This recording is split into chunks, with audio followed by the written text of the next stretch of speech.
They say good things come in small actually, I don't know if they say that or not, but maybe that's not a thing. Anyway, Apple just finished its latest event titled Peak Performance, where it introduced a new version of the iPhone SE with 5G and the A15 chip, a new iPad Air with the M1 chip, new green colors for the iPhone and iPhone Pro, a new way more affordable monitor with an A13 chip embedded in it, and a brand new addition to the Mac lineup with a ridiculously OP M1 Ultra chip. It's called the Mac Studio and it's aimed at creative professionals. Now, I'll have hands-on videos soon of the new iPhones and iPad Air shortly, so be sure you're subscribed so you don't miss those.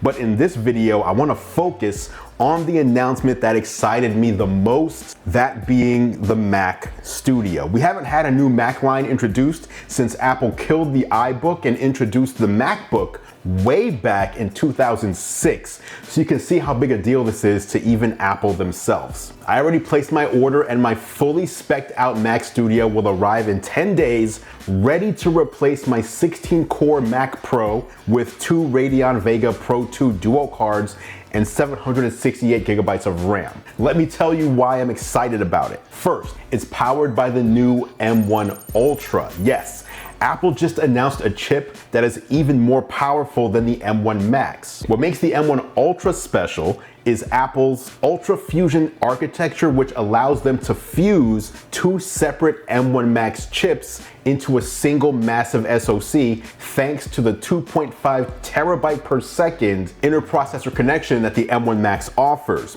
That means that the M1 Ultra doubles the performance of the M1 Max with 20 CPU cores, that's 16 performance and 4 efficiency, 64 graphics cores, a 32-core neural engine for AI processing, and up to 128 gigabytes of RAM. Apple says that the M1 Ultra offers 8 times the performance of the standard M1. This is what's powering the new Mac Studio with 2 M1 Ultra options to choose from, one with a 48-core GPU and one with a 64-core version. Now, if the M1 Ultra is more than you need for your workload, you can also opt for a Mac Studio with a 24-core or 32-core M1 Max chip instead. Now let's back up and talk about the hardware. The Mac Studio looks like a taller version of the Mac Mini, despite Apple's claims that it will be even faster than its top-of-the-line Mac Pro, which still sounds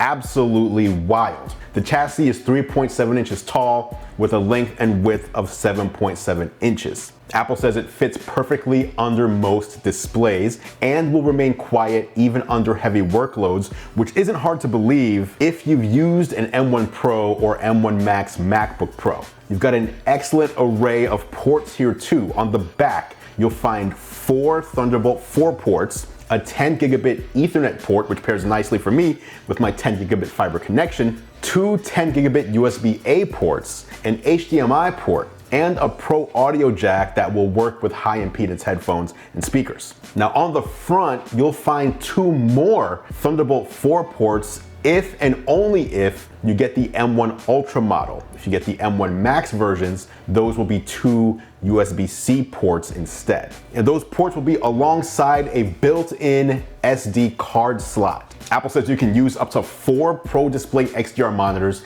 and a 4K TV all at the same time. As for wireless connectivity, you get Wi-Fi 6, not Wi-Fi 6E, which I would have loved to see here, and Bluetooth 5.0. So, what kind of performance can we expect from a Mac Studio? According to Apple, it is kind of insane. And this is why it's gonna replace my Mac Pro. The Mac Studio with M1 Max, so not Ultra, Max, will deliver 50% faster CPU performance than a Mac Pro with a 16-core Xeon and 2.5 times faster CPU performance than a 27-inch iMac with 10-core Intel i9 processor. So what about the Ultra? The M1 Ultra configuration purportedly has 3.8 times faster CPU performance than that 27-inch iMac and is up to 90% faster than the 16-core Mac Pro. So Apple is making some big performance claims here.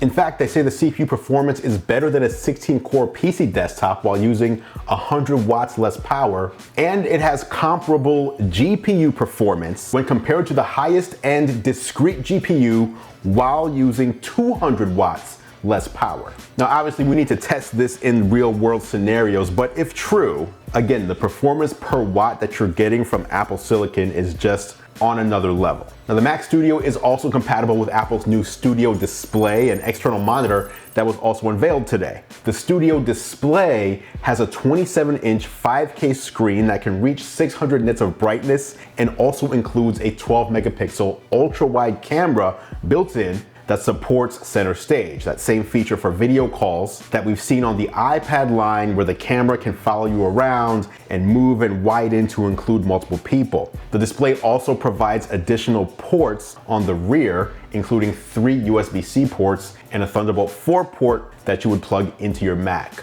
Nanotexture glass is optional, as are various stands and mounting options. Now, what does pricing look like? The Mac Studio with M1 Max starts at $1,999, and M1 Ultra models start at $3,999. The Studio Display is $1,599 if you don't add any additional options. The products are all up for pre-order now and arrive on March 18th. Now, it should be noted that the M1 Mac Mini remains in the lineup, so that's still Apple's entry-level desktop, while the only Intel Macs still being sold today are the higher-end Mac Mini as well as the Mac Pro. However, Apple did tease near the end of the event that a new Mac Pro was on the horizon and that they'd talk about it on another day. And they joined the rest of our incredible Mac lineup with Apple Silicon, making our transition nearly complete with just one more product to go, Mac Pro.